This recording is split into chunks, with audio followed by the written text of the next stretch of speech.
warahmatullahi wabarakatuh. Ya elah, kok pada loyo-loyo sih? Mentang-mentang lagi puasa, jawab salamnya kurang semangat. Biar tambah jos dan makin maknyes, maka saya ulangi sekali lagi salamnya. Azan dulu baru komat, komat dulu baru salam. Jikalau hadirin umat Muhammad, jawablah salam saya dengan semangat. Assalamualaikum warahmatullahi wabarakatuh. Alhamdulillah, alhamdulillahirabbil alamin.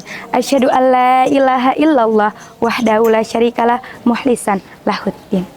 Wa asyhadu anna Muhammadan abduhu wa rasuluh la nabiyya ba'da amma ba'du.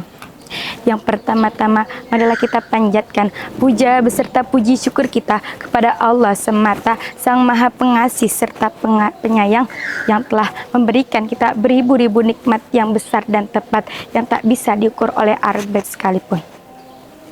Salawat beserta salam marilah kita curahkan kepada baginda alam, sang pelopor kebaikan, sang pendobrak kebatilan, sang pahlawan Islam yang rela berselimutkan darah syahid demi Islam yang tercinta.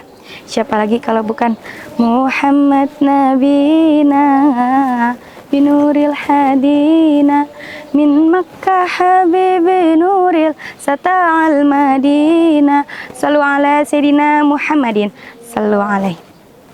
Hadirin yang dirahmati Allah, baik berhubung kita berada di dalam bulan suci Ramadan, yakni di dalam bulan yang sangat mulia, yang dimana setiap amal perbuatan yang kita kerjakan akan dilipat gandakan pahalanya.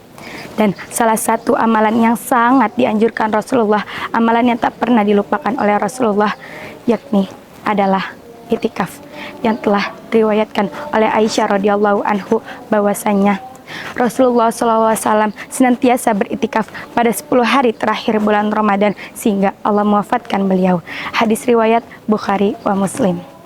Hadirin rahimakumullah. Apa sih itu itikaf?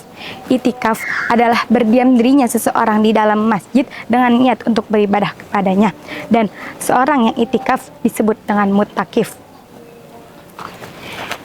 Itikaf di sini bukan sekedar merenungi nasib, berdiam diri saja, bahkan melamun, tetapi itikaf dengan cara melakukan sunnah-sunnah Rasulullah sebagaimana berzikir, membaca Al-Quran, mengingat dosa yang telah kita perbuat serta meminta pengampunannya, dan mengingat betapa besar karunia Allah yang telah Allah berikan kepada kita dan mensyukurinya. Menurut Ibnu Al-Qayyim bahwa tujuan itikaf adalah untuk menghubungkan hati kita kepada Allah dengan mengalihkan semuanya selain kepadanya, dan dengan cara memfokuskan diri untuk beribadah kepada Allah. Hadirin yang berbahagia, setiap ibadah mengandung hikmah dan tujuannya, sebab setiap ibadah pasti terdapat manfaat bagi jiwa dan raga. Jiwa manusia sering sekali terpaku pada fenomena dan membuat lupa akan semua tujuan awal mereka. Dan fenomena inilah disebut dengan dunia, yang sering membuat lupa hati seorang manusia untuk tujuan awal mereka penciptaan.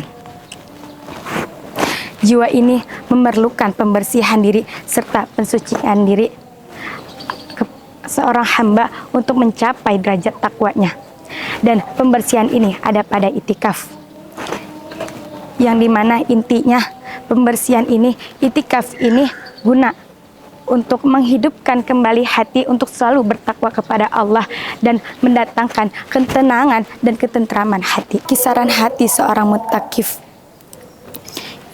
yang ingin kembali pada tujuan terbentuknya mereka dan penyadaran bahwa pada hakikatnya semua makhluk tunduk dan bertasbih padanya, yang telah dijelaskan di dalam Al-Quran surat Ar-Rum ayat 26 berbunyi, A'udzubillahi minasyaitonirrajim, Bismillahirrahmanirrahim, walahu ma fis samawati wal ardh kullu lahu qatinun. Al-ayah, yang artinya dan miliknya yang di langit dan di bumi semua tunduk kepadanya. Quran surat Ar-Rum ayat 26. Hadirin rahimakumullah. Marilah kita berhenti sejenak di sini untuk beritikaf.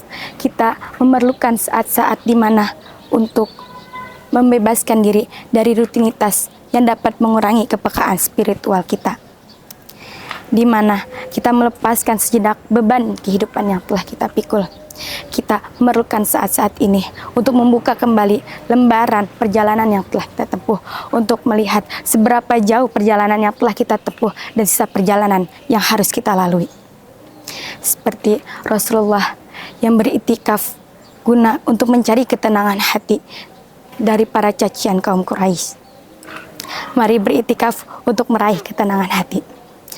Sekian yang dapat saya sampaikan, kurang lebihnya mohon dimaafkan. Jika bertemu pasti berpisah. Pertemuan kita hanya sampai di sini. Saya Hilwa Hifalatisya, mohon pamit undur diri. Wassalamualaikum warahmatullahi wabarakatuh.